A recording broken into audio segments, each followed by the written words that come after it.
بسم اللہ الرحمن الرحیم۔ روہیل ڈال کے معزز ناظرین، آج کی کہانی کا نام ہے قاتل روح۔ چاروں طرف بھیانک اندھیرا تھا اور اس اندھیرے میں ارد گرد کے سفید پوش برفانی پہاڑ اور درخت عجیب پراسرار منظر پیش کر رہے تھے۔ ایسے میں دو پہاڑوں کے درمیان ایک کچے راستے پر ایک بھگی، جس میں کل 4 لوگ سوار تھے، اپنی مخصوص رفتار سے چلتی جا رہی تھی۔ اس کچے راستے کے ارد گرد گھنے درخت تھے جو کہ مکمل طور پر برف سے ڈھکے ہوئے تھے اور اسی وجہ سے سفید نظر آ رہے تھے۔ بگھی میں جو 4 دوست سوار تھے، ان میں سے ایک جوزف تھا۔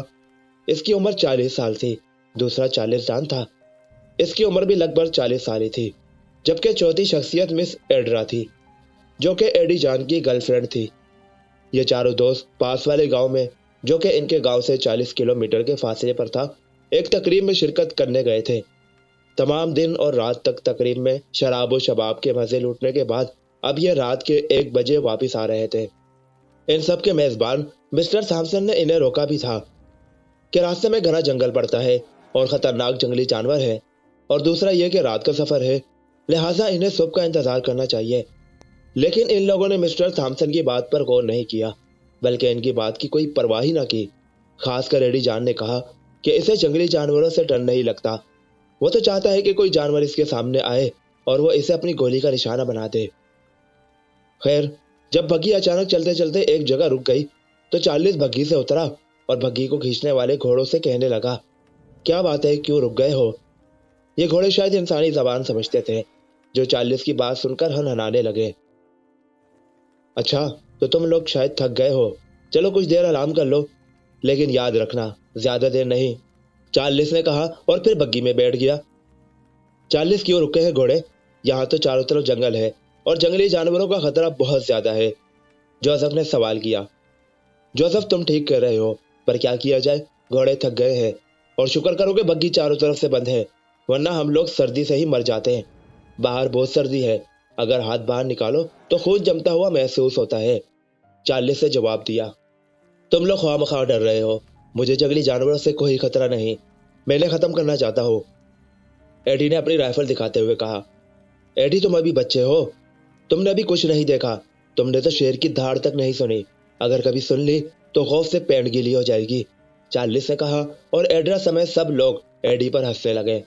چارلس، اب اگر دوبارہ تم نے میرا مذاق اڑایا تو تمہیں میں شوٹ کر دوں گا، ایڈی نے چارلس پر بندوق تاتے ہوئے کہا۔ اوکے اوکے، نو فائٹ، ہم سب دوست ہیں، ایڈی ہمیں لڑنا نہیں چاہیے، چارلس نے کہا۔ مجھے لگتا ہے گھوڑوں نے اب تک کچھ نہ کچھ ریس کر لیا ہوگا، ایڈرا نے پہلی دفعہ بات کی۔ ہاں، میں دیکھتا ہوں انہیں، ایڈی نے کہا اور بگھی سے باہر نکل آیا۔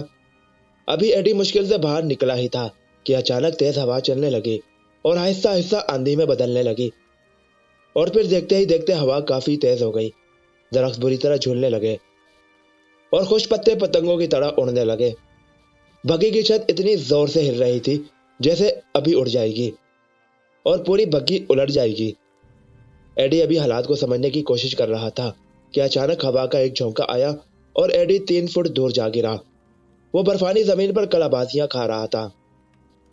جوزف اور چارلس بگھی کے اندر چلا رہے تھے، ایڈی بگھی میں آ جاؤ، آ جاؤ بگھی میں آ جاؤ، بہت بھیانک طوفان ہے باہر، ایڈرا بھی چیخ رہی تھی، لیکن ان کی آواز کا ایڈی پر کوئی اثر نہ ہوا۔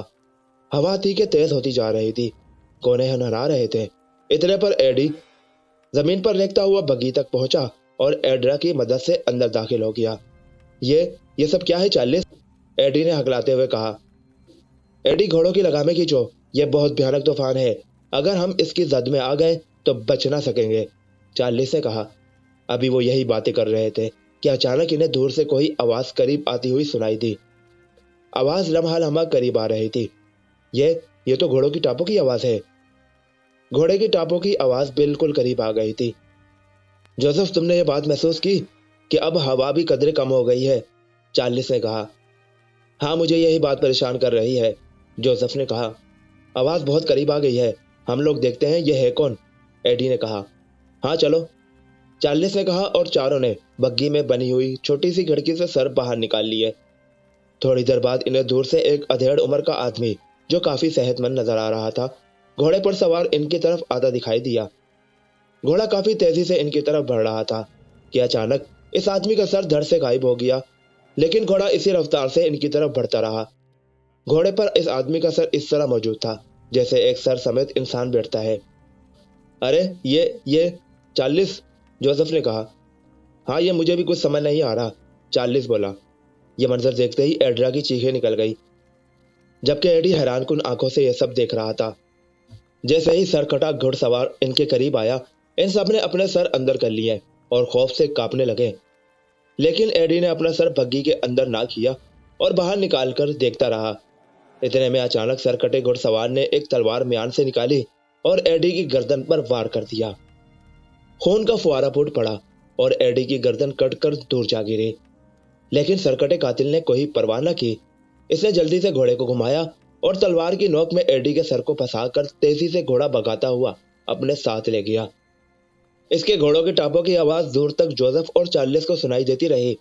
ایڈرا خوف سے بے ہوش ہو چکی تھی، جبکہ جوزف اور چارلس بگی کے اندر اس خونی منظر کو دیکھ کر خوف سے تھر تھر کانپ رہے تھے۔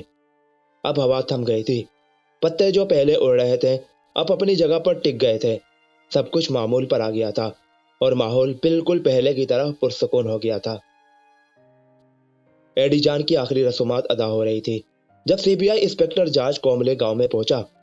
انسپکٹر جارج کوملے کو اسپیشل برانچ سے خاص طور پر اس کیس کو حل کرنے کے لیے بھیجا گیا تھا، کیونکہ یہ پہلا قتل نہیں تھا جو اس طرح بے دردی سے ہوا تھا، بلکہ 5واں قتل تھا جو ایک سر کٹا کر رہا تھا۔ ایور سٹی نام کے اس گاؤں میں خوف و ہراس پھیلا ہوا تھا۔